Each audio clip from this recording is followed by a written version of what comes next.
2 minutes.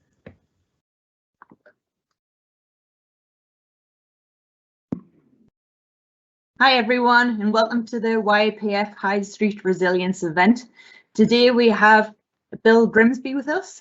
Bill began his career working on the shop floor of a food store. Then over the years he progressed to more executive roles in the UK and around the world.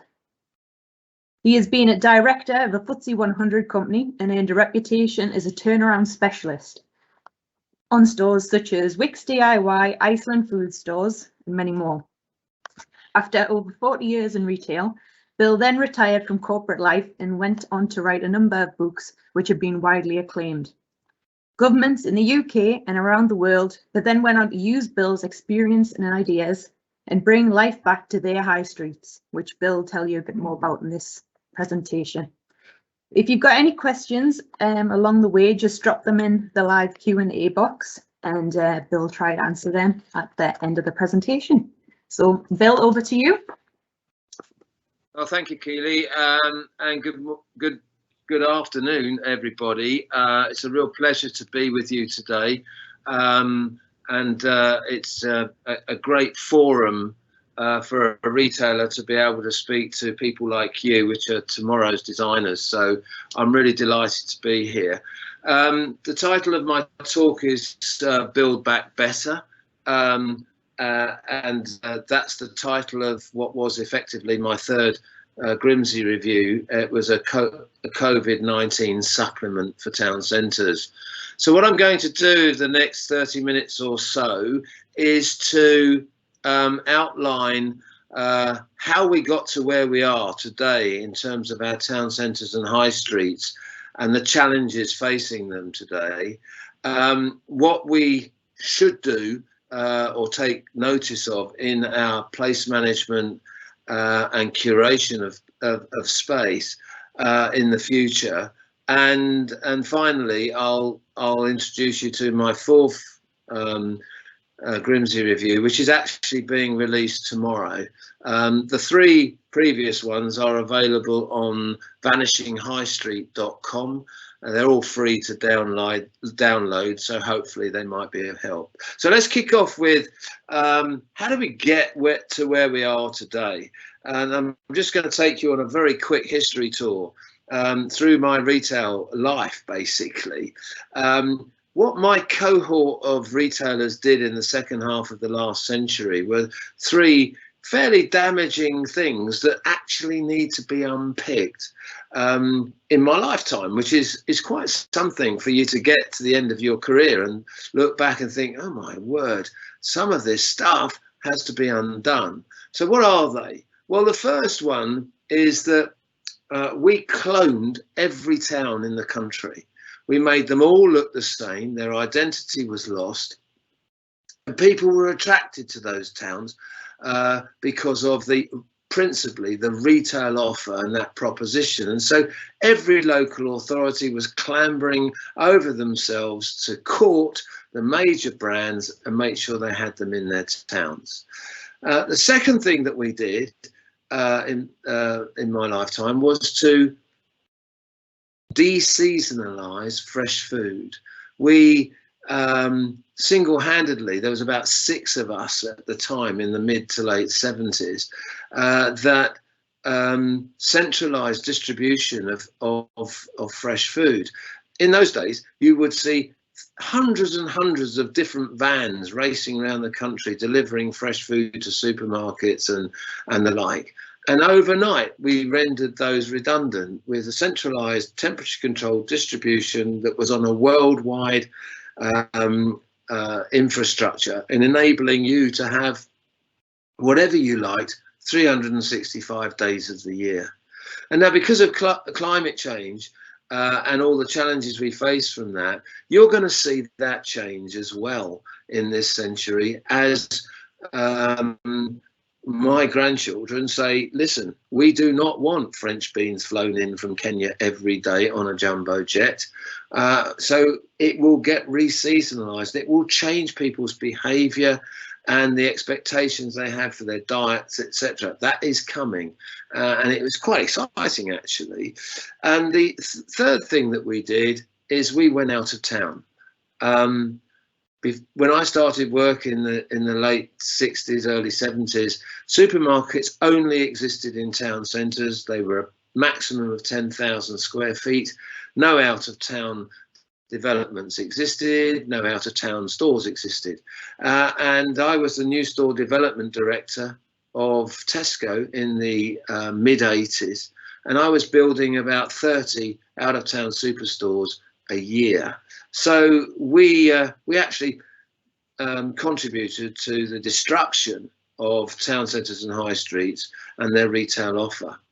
So those three things are very important just to bear in mind. The other thing to bear in mind about the last century is that whereas towns grew up previously on the back of markets and commerce, the car-borne culture that developed in that last century completely took away that emphasis from town centres. So we became convenient about cars, and we wanted to go where it was convenient to shop out of town in a car, park free. It worked. As we go into this century, cars will become less important, and I'll touch on that a bit later. So that's a very important thing to think about. So it was the car-borne culture that influenced the way in which our towns and our spaces were designed and developed. Now we move into the 21st century, and that car-borne culture has been replaced by a technology culture or a mobile device culture. And we all see that every day of our lives, and we're all dependent on our smart devices that we use. And that has influenced dramatically our behaviour, which has had a knock-on effect to the retail sector in particular, and therefore a knock-on effect of how we should design our towns. So with that background in mind, and realizing that we've got to re-seasonalize fresh food, we do need to address this this balance of what attracts you to towns because of out of town and the absence of cars later on. And we do need to declone our towns and reinvent them as places where people will go to live, work and play and visit because. And it's that because which the space makers have to take into mind. What is the vision? What is the heritage? How do we curate these places? And how are we going to be known when it comes to 2100 by the people then? They're going to have to look back and either say, you know, those people in the 20s had real vision and they understood what to do and look at the architecture that they put in place, or are we going to be look back upon and saying, well, sure, you know, that lot didn't realize what was coming and look what they continued to build. Rather like people in my lifetime look back upon the 60s and 70s and say, what terrible architecture was put up. We want to avoid that. And in order to do that, we need to think about what is going to happen in the future. So how do we propel forward? So with that in mind, let's turn the slide now and let's look at what is actually happening. So even before lockdown, we went, our high streets were facing this crisis. It's not just their survival that's at stake.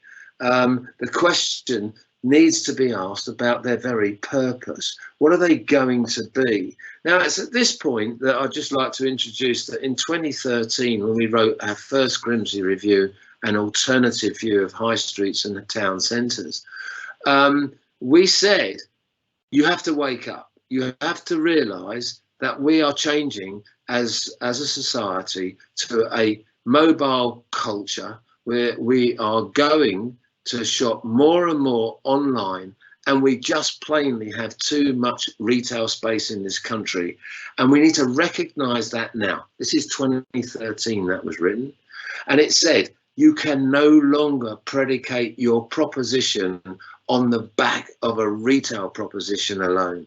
You need to look at your places, your towns, as community hubs. These need to be based on health, education, entertainment, leisure, arts, craft, housing, and have green pocket spaces for the environment to change and to create an experience that people want to go to and that because is not just shops. There will be shops because we're going to create them as places that we go to live, work, play and visit and so it's that because that matters. Now that's the starting point for our curators of space and place, which are the local authorities. They're the planners, and we are advocating that we need to change the leaders in our local authorities. I'm not talking about the elected ones, I'm talking about the officers, and I'm talking about specifically about the chief executives. Because if they are going to manage a brand in the future, which is different to the one down the road, they're going to have to understand what that means. If they're going to create an economy that attracts investment, it's going to have to be based on the back of something. And we've got wonderful heritage in our country, so it's not difficult to look to that first of all to see what you stand for. So if we take Nottingham, for example, it's quite easy to know that it stands for lace, it has a heritage of coal, boots are there, and they grew up there. But importantly, there's a brand there. It's called Robin Hood. Now, it's a brand that Disney would die for. Now, when you go to the Nottingham, you have to hunt for him. He's not immediately in your face. And when you find him, he's very disappointing. He's a small statue in a square off centre. So you think about how you could brand a place and make it exciting, and therefore the architecture around that excitement, it could be very different. I'm not advocating Nottingham just brands around Robin Hood, by the way. I'm just putting that forward as an example. Here's another example. I was touring Penzance with the councils, the council authority there. And during the tour, I said, where are the pirates? And the answer I got sort of confused me, because we were 5 minutes into that conversation. I realised they were talking about a rugby team. And I said, no, I'm not talking about your rugby team, because they said it's in another town now. I said, I'm talking about the Pirates of Penzance. Oh, they said, oh yeah, once a year we have a festival around the pirates. The place is rammed. And I said, you do it once a year?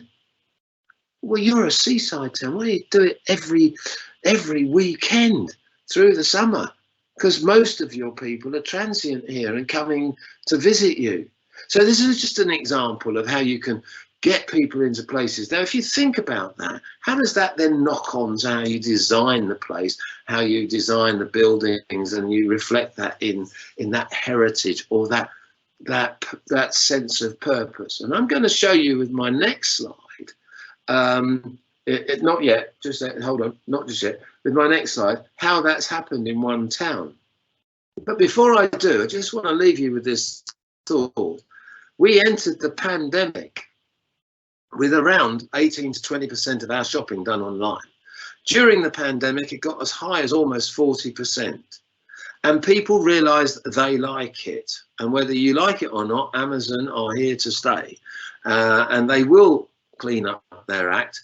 They will pay taxes later on, and they will recognise their contribution to CO2 emissions, and they will become CO2 neutral. So they are here to stay, and we like it. My wife often uses it on a Friday evening to order stuff, and it arrives the next morning. That is convenience personified. So it's going to stay. So it was accelerated during the pandemic to nearly 40%. It's now hovering around 30%. So that has taken us forward in 1 year, 10 years. We were all predicting that in 2030. And what the consequences are, you've seen today with the closures of Debenhams, John Lewis shutting stores, Arcadia going bust, and many others withdrawing from the high street. So we've got to do something with that space. in order to attract people to live, work, play and visit. So there's the big challenge. We've been accelerated 10 years in 1 year. It's taken us by surprise. It hasn't taken some of us because we wrote about it in 2013. We revisited it in 2018 and we discovered places that had actually listened and done something. So now is my next slide, please.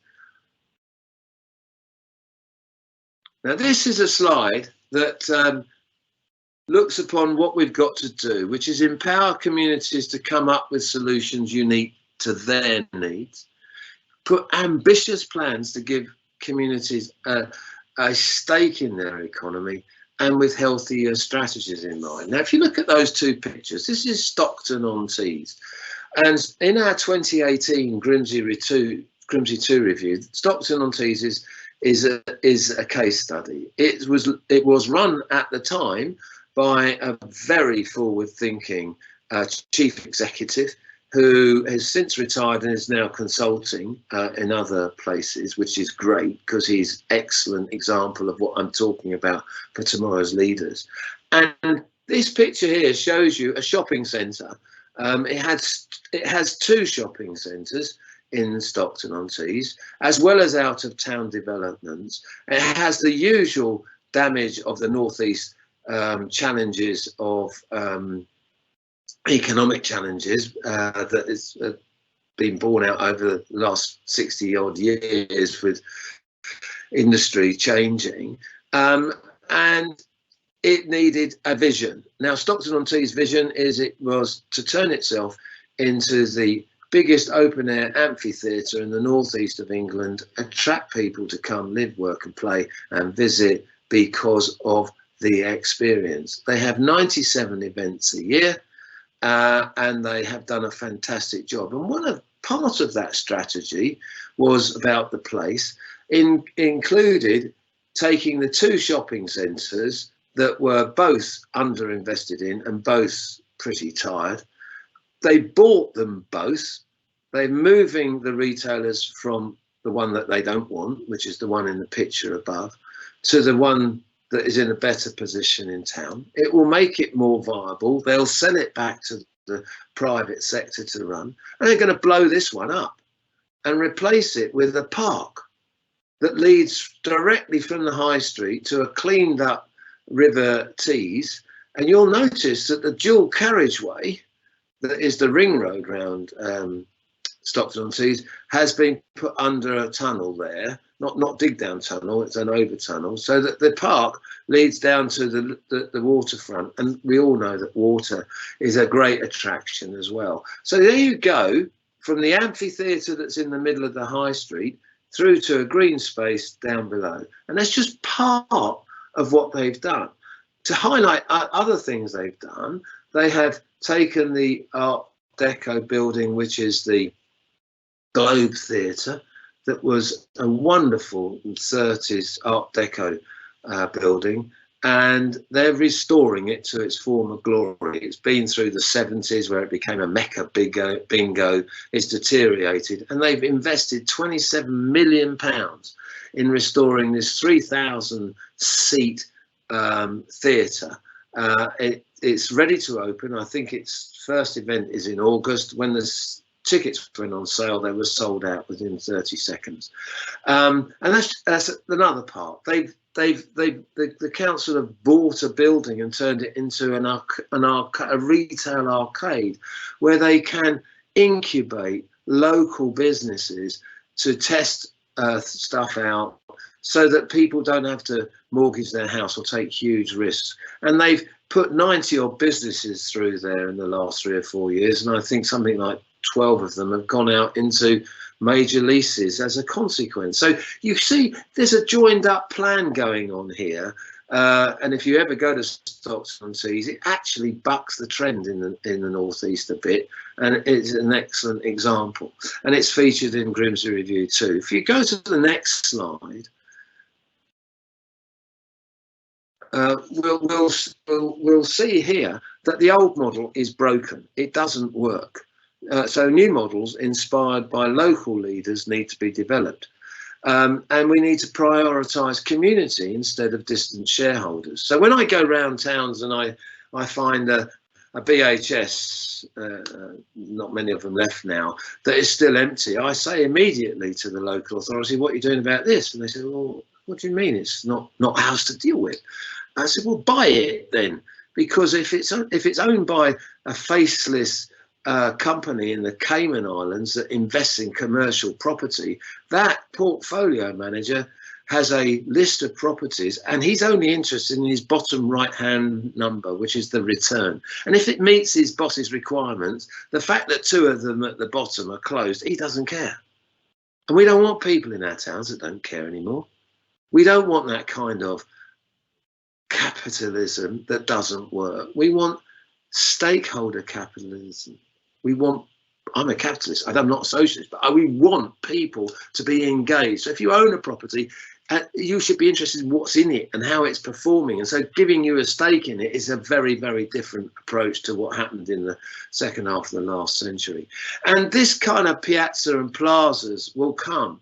And I'm encouraged to see that even Oxford Circus is going to become a piazza and plaza in the busiest high street in the world, and I've been advocating that for years. So a different perspective is coming down the track. Carless towns are coming down the track. By 2050, I don't think there'll be cars in any towns at all. I think that they'll be on the periphery of towns. I don't think people will own as many cars. I think we'll rent cars when we need them, or we'll call up an Uber that hasn't got a driver in it. So these things are coming at us. Electric cars, what are we doing about mobility centres in towns? All of this stuff is coming at us at 100 miles an hour, and we need great leaders who can bring all stakeholders together to put plans around it. Now, if I take the next slide, you will see here a town in Roeselare, which is a town in northwest Flanders. And in 2013, after I launched the first review, I got a call from the mayor, and he said, I'd like you to come over and do a chat. I've seen you do your talk in Ostend, actually it was, and I'd like you to come and talk to us over here, because we're going to do it. I said, what are you going to do? He said, we're going to do what you're advocating. We are going to produce a 20, 30-year plan. We have got a vision. We know what we want to stand for. It will encompass the whole of the place. We're going to start to look at all of the areas that we need to change, and we'll revisit it every 2 or 3 years to make sure we're on track and things haven't changed. But essentially, we've got the whole picture. Now, you would be surprised. I have just been asked to talk to a subcommittee to the local council who's looking at a particular area in a town, a brownfield site, as to what should go in it. And when the chairman asked me to talk to them, and before I said anything, I said, you've been given a poison chalice here, because if the local authority doesn't know the whole picture, this little jigsaw puzzle piece that you've got, you're going to find out what goes in it, and you don't know what the picture is. So whatever it is you do, it's going to be wrong. So it's about the whole thing, and not just about commercial development. And people ask me about that park in Stockton-on-Tees. The decision to do that is not based on a return on that project. It's based on a return on the total. And unless you look at it that way, we're going to just be at the vagaries of developers that want to give you a return. And that's where councils need to think differently. So this guy in Roeselare, he remodeled it all around the community, and he put more housing and green inviting spaces into his towns, and it lifted the community rather than drained them. Now, this square you see here was a car park, and it was in front of a church. He got too many churches in the town, so he managed to consolidate congregations and acquired the church, deconsecrated it, and turned it into a fresh food market. Imagine what it's like inside a church with stained glass windows, sun coming through, and a fresh food market. That's not just a market. It's like a little bit like Borough Market in London, where there's finger food, food being cooked to recipes that are different. And every Friday night, that's what happens on the green on the front that was a car park. People come and the community it celebrates and communicates and does stuff that's a really good, exciting experience for them. And he's moved the cars to somewhere else. It's not always convenient, gets lots of pushback, but you have to take the pushback. You have to take it, because if you pedestrianise a place, which you will in the future, you will get instant challenge back on it because people don't want it at first. But as you get to the attributes of the benefits of it, that they'll come to listen to it. By the way, I was talking to the Cornish Council about what they need to do, or what I think they need to do in terms of carless towns, etc. And I got the reply back, you just don't understand rural communities. We cannot exist without a car.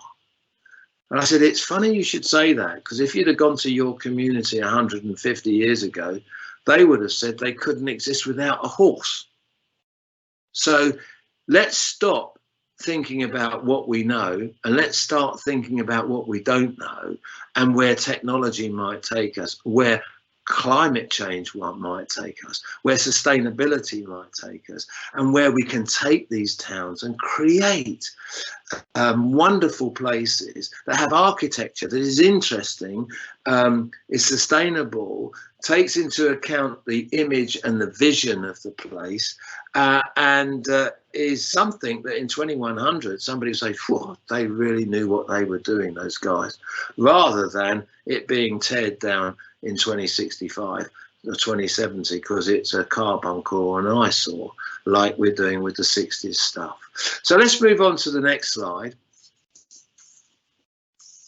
So we need to sort of start summarising all of this stuff. First of all, we need to give everyone a stake in their town centre. So any investors need to be stakeholders, not just faceless people. Even if they're big companies, they need to demonstrate a stake in the town.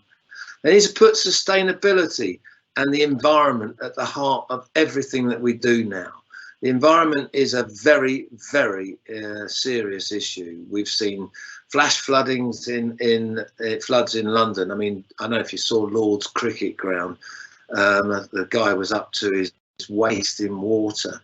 And we are going to see more and more of that climate change, and we're going to see better weather. So our seaside towns, as I was in Scarborough last weekend giving a talk to them about the potential that place has, and I think there'll be more opportunity as the climate improves from a point of view of seaside leisure.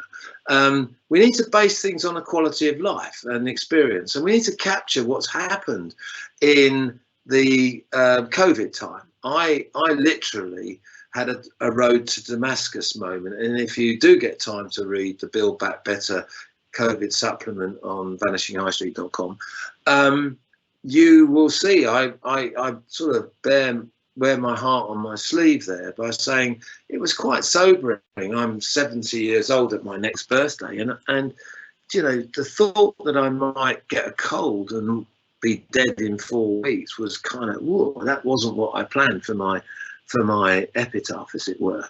And so you start to look at what things really matter in life, and is it about mass consumerism? Is it about exploiting labour from around the world and cheap t-shirts? And is it about moving produce all around the world and creating carbon that's unnecessary? Is it about a quality of life, a quality of society? And I concluded quite easily that the environment and where I lived mattered more than what I got throughout my career. And so I think that there is a mood out there to change the way that we do things. So we need to put that sustainability and environment at the heart of everything we do, base it all on a quality of life and experiences, and encourage joint management to risks so that everyone prospers, and mistakes are made. When they're made, everybody deals with it, not just one part of it. So Next slide, please. So, in conclusion, and just to put it into some small bullet points, there's no doubt that high streets and town centres are reaching out for a sense of purpose. I speak to journalists quite a lot, and every time I read the headline, "Is this the saviour for the high street?" Actually, there is no saviour for the high street. There is no retail proposition that's going to save the high street. This is a broader thing that we've got to face into. So now's the time to grab it. I'm pleased to say there are lots of authorities up and down the country doing it. Local leadership doesn't necessarily have to be just, by the way, that's a 10-year-old picture, by the way. So I still use that because it's got an old shop behind it. Just looked at it and then looked at me in the bottom right-hand corner. That's quite funny, really. Anyway, going back to the point is that you as designers, as architects, as people, visionaries for the future, have a wonderful opportunity to recreate our town centres as unique places that have based on their curated around their own heritage, that has a unique proposition. And for that, included in that will be independent businesses. So retail, hospitality, and services businesses in particular, hairdressing, nail bars and stuff like that, will always be there because you can't do that online. And the fourth Grimsey review, which is coming out tomorrow, is entitled Against All Odds. And it is a study of those independent businesses and how they've adapted to survive the pandemic. And of course, that is going to be quite a thorny issue over the next 6 months, because if urgent action is not taken, around a third of them are going to go bust. Just leave you with that thought. Might encourage you, when I tweet out tomorrow the link for you to get it, to read that one. But it's very serious that about a third of them, 50 to 60,000 businesses out there, will go bust in the next 6 months because of the debt mountain that they've got to pay back. Which I won't go down the street too far on this one, but it's basically irresponsible lending by the government to these people because they've got balance sheets that wouldn't normally justify the loans that they've taken out. So it needs to be looked at. So that's just one finding from it. But anyway, this independent offering is very important to the uniqueness of place. And so it's clear to me that technology is going to play a huge part in those towns of the future. Green spaces or pocket parks are going to be important. Housing for older people as well as young people is going to be important. We are going to need to declutter our towns and redesign them around something that's not car orientated and put the car somewhere else. We are going to need mobility hubs. We are going to need probably electric scooters, probably bikeways, and pedestrianise these places. And we are going to need buildings that reflect that heritage, that are sustainable, carbon neutral, and are attractive to the eye, but practical for use, and enhance the brand, which is the town. So the starting point, what is that brand, and who's going to develop that?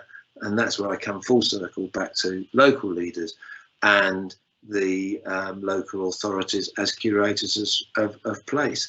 Now, if we can do all of that stuff, we'll then get a good terms of reference for architects of the future to be a part of that leadership change and create stuff that is relevant to the 21st century, and stop trying to recreate stuff that was relevant in the past and is irrelevant today. And that's where I probably would like to leave it, and I'm open to any questions. Yep, we have one question here from Nick Simpson. What changes would you make to the draft planning bill regarding town city centres and permitted development rights? there seems to be a risk of lesser high streets becoming like Swiss cheese, with retail units turning it to residential in a patchy way? Well, I think that's a very real danger. You can't deal with individual properties on an individual basis. So by this bill, what you could wind up with is a landlord getting permission to change it to housing in between two shops because it's happened to be empty. But that's crazy, and it needs to be regulated so that can't happen. So look at the way that in which you design the town. There are sub-high streets and in towns that have got some good retailers in them, but they should be all residential. So how do you migrate that place to all residential and bring the good ones into the empty zones where you want the commerce to be? Is the picture you've got to develop. Now, I fear that this change that's about to happen will result in the Swiss cheese that the questioner highlights, and it's wrong. It's just plainly wrong, and it's got to be regulated in some way. So I don't think that's going to happen, but that's the challenge. So I do fear that we could be sitting here in 10 years' time. I might be in a different chair in a home by then, but the fact is, it's a danger, and everybody needs to bang the drum about this. This government is hell bent on central control, and by doing what they're doing is they're trying to demonstrate that they're freeing up stuff for people to deal with. But what they're doing is opening up the floodgates for what basically anarchy.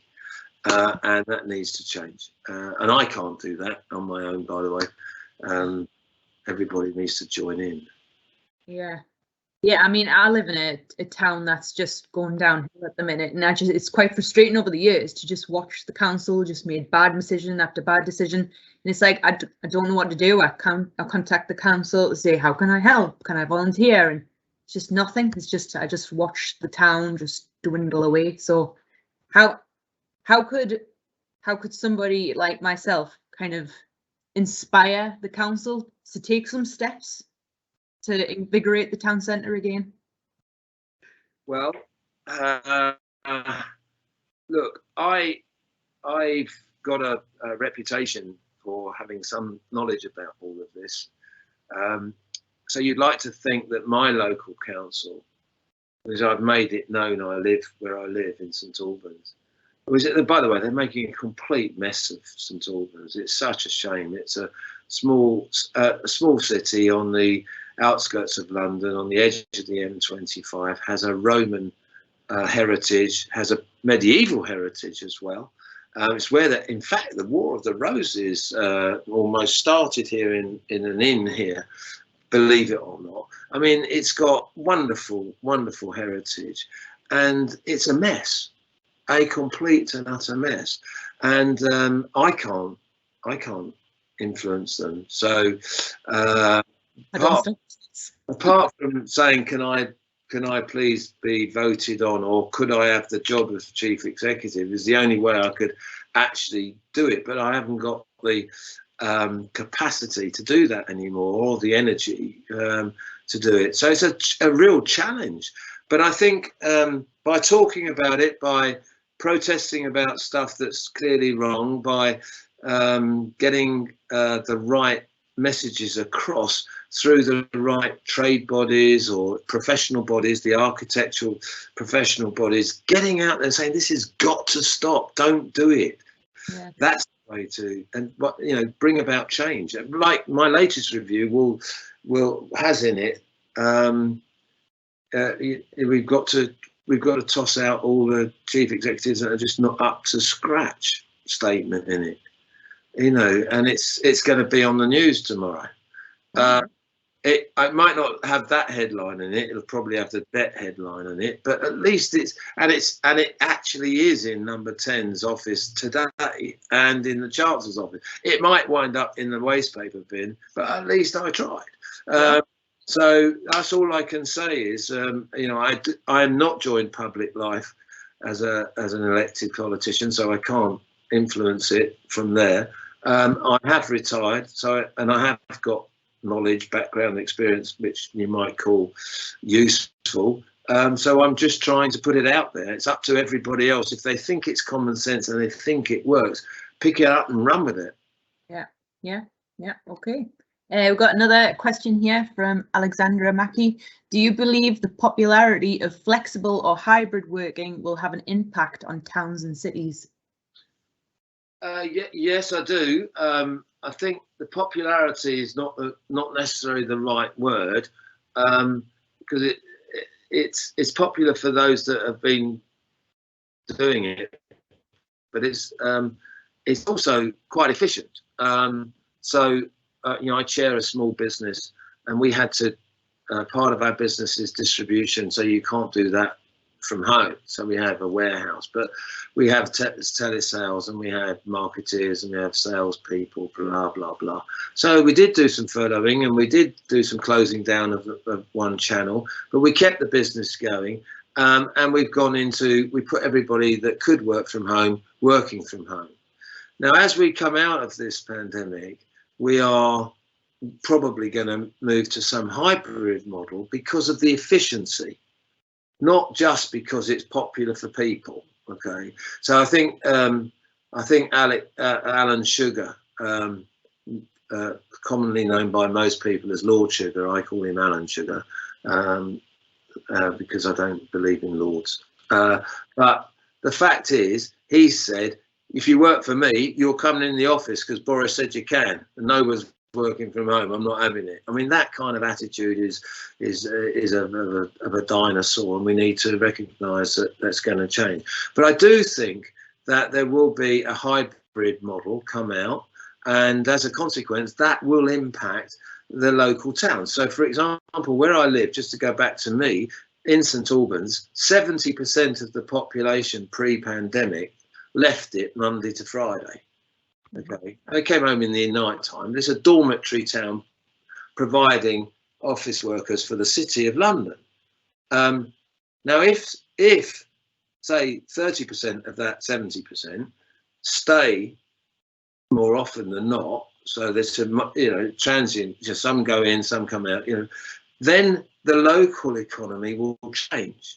And I was talking to one of the menswear shops in town, and you know, as the pandemic has lifted and he was able to open, he's noticed that a lot of the new customers he's getting are city workers, and they're surprised at his prices versus what they pay in the city, because these guys spend fortunes on, you know, the kind of clothes that they wear, and you know, it's changing his model, and that will change that. Clearly change the way in which we design things going forward. So yes, it is going to have an impact. I don't know what it is, but but it's not going to be all working from home or all working in office. It's going to be a hybrid. But also, just at this point, just to point out that how unfair this pandemic has been. There's a lot of money out there, so you're going to see a spike in our economy, and retailers are going to have a halcyon 6 months because there's a lot of money out there, and most of it has been saved by the people that are already at the higher end of being paid, because by definition most people that can work from home are generally, you know, management, and you know, okay, telesales is not a great example, but that's what's happening now. I've got nephews and nieces that have got professional jobs, and mum and dad have both been working from home, and they've saved £10,000 on commuting, and that's in the bank. So unfortunately, the rest of the population has had to go to work, and again, it's the lower paid people that can't work from home, lorry drivers, forklift truck drivers, shop workers, health workers, you know, they've not been able to work from home, and they've had to give us the lives we've had during the pandemic. You know, I think we've got to be a little bit careful as how we emerge from this, because I think they're going to start to see that as a bit unfair. Particularly when you're giving, I'm going off into politics now, but particularly when you give 1% pay rise to national health workers. I mean, it's kind of unfair, isn't it? But to answer the question, yes, town centres will take on a different role. I think libraries are going to be very important. I think workplaces in town centres that are common, hot desks with a cafe, with great Wi-Fi, save going into the office, but you want to have the buzz of being around people. I think banks are going to leave town. They're going to free up wonderful buildings that could be used for that kind of stuff, and the architecture around them. And a lot of them are buildings that are preserved. So yeah, there's lots of challenges coming down the track with the change in work habits. Yeah, definitely. Another question from Andrew Thompson. Every time we visit mainland Europe, I'm struck by how much the vibrancy of the place is driven by people living in cities. Given British people's obsession with parking and privacy, how do we encourage people to live back in the city? Well, first of all, we've got to build in the city what they want to live in. Right? So, you know, if you go back in time, high-rise living in the UK was not something that took off very well.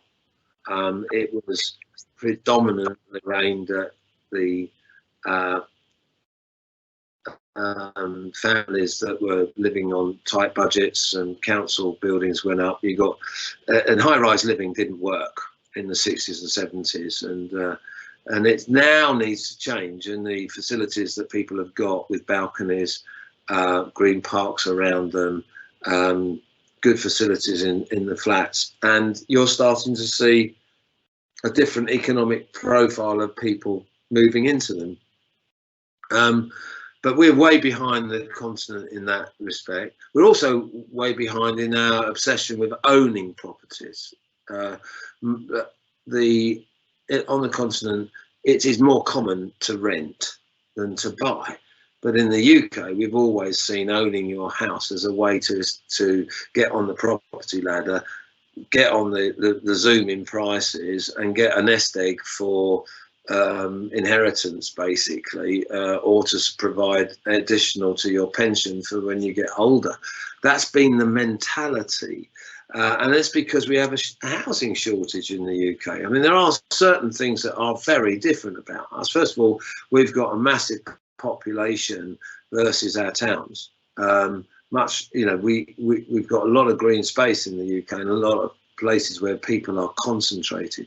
They are now starting to live in high rise, and it's becoming very popular. I mean, you'll have them up north.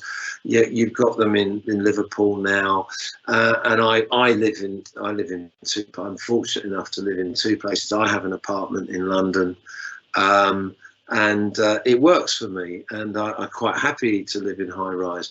But we've got different influences here than they've had on the continent, and also in the continent they protect their independent businesses in a much stronger way. So if you go to France particularly, you'll see in these towns lots of quirky businesses, and you think, how the hell do these exist?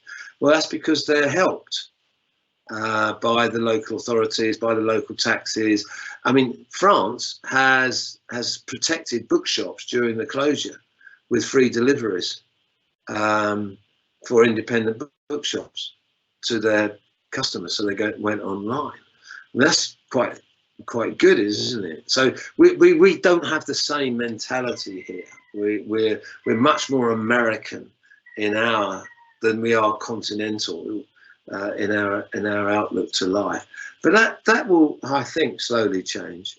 So yeah, I don't know about what's happening in your part of the world, but there's a lot more high rise going on that is being snapped up, not just by absent investors, but by young families that are prepared to live in that way because of the facilities that are surrounding them. Right. Okay. Another question, Andrew Fong. How do you think businesses are responding to the reallocation of space from vehicles to people, temporary during COVID, potentially becoming permanent now in some locations? Do you feel they've been consulted, and do you see it as a beneficial or negative for businesses? Wow. Can you just repeat the first part of that question? From vehicle? How do you think businesses are responding to the reallocation of space from vehicles to people, temporary during COVID, potentially becoming permanent? Wait. So is it from vehicles to people? What does that mean? I don't know. Maybe we'll pause on that question. Andrew, could you just explain a bit more about your question, please? We'll jump to another question. I just want to understand the question. What is it? It's from space to people. I don't quite get that. I just need to understand what is the question. All right. Okay. We'll come back to that one. Another question is, how do you think the health and social value of proposals such as greening and improved active travel routes can be measured? Green, did you say? Greening, it says. How do you think the health and social value of proposals such as greening and improved active travel routes can be measured? Oh, right. Okay. Well, that's a good question. Greening spaces in town centres, etc. in the future, having places to dwell and to congregate and do activity can be, there's various measures that you can do. A happiness indicator, footfall indicators, but the heart of the question is measurement. And so in order to determine whether something is successful, you need to understand what the indicators of success are. So is it people, visitors, whatever it is, identify them and then start to measure it. And does it change over time as a consequence of what you've done? Same with the vehicle routes. What has changed? What are the important indicators and what has changed, and measure it. Now, there's a simple slogan that I learned very early on. If you're not measuring it, you're not managing it. So anything that's done to change place, whether it's greening, whether it's to do with traffic, whether it's to do with where people live, if you don't find out what those indicators of success are and then put measurements in around them, then you are not managing what you're doing. And so it's going to be unique to everything you do, but you need to do that, and it needs to be accountable for it. Okay. We haven't had any response on the last question, so I think we're going to call it a day. Yeah, thank you for your time, Bill. It's been absolutely excellent. Okay. Well, I hope so, and I hope presumably young architects are on this call, right? Yeah. Well, it says 22 attendees, so hopefully, yeah.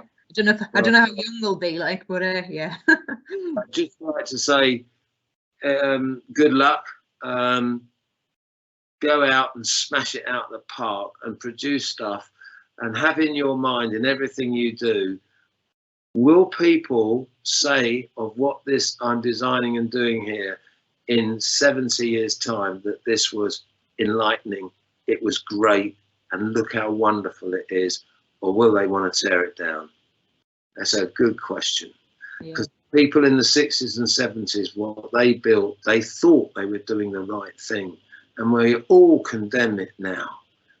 So it's a question of balance, and so good luck with your careers, and smash it out of the park and build some great stuff. Yeah, thank you very much.